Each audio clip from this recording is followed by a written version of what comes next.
আলহামদুলিল্লাহ, আলহামদুলিল্লাহ। একটা নিউজ শুনে আলহামদুলিল্লাহ না বলে পারছি না বন্ধুরা। তো একজন প্রাইমারি স্কুলের শিক্ষক, নাম আব্দুল হাই বুলু, স্ক্রিনের উপরে যে ছবিটা দেখতে পাচ্ছেন এই ব্যক্তি।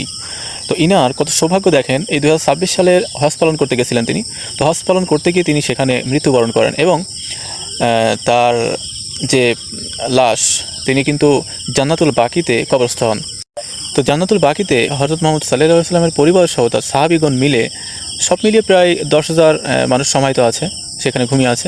তো একটা সৌভাগ্য, হিসাব করেন যে কত মানুষই তো হজে যান, তো হজে গিয়ে মৃত্যুবরণও করেন, কিন্তু তাদের কি এত বড় সৌভাগ্য হয় যে জান্নাতুল বাকিতে কবরস্থ হওয়ার মতো এরকম সৌভাগ্য হয়? তো জান্নাতুল বাকিতে কবরস্থ হওয়া মানে কি বোঝেন? যে মহান রব্বুল আলামিন তার হজটা কবুল করেছেন ইনশাআল্লাহ। তো তা না হলে জান্নাতুল বাকিতে তার কবর হওয়ার কথা না। তো যাই হোক, এটা অত্যন্ত খুশির খবর যে তার জীবনটা সার্থক।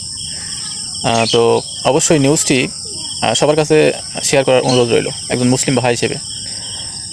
তো কথা হবে নেক্সট কোনো ভিডিওতে, এবং আপনার অনুভূতি জানাতে ভুলবেন না। ধন্যবাদ। আসসালামু আলাইকুম।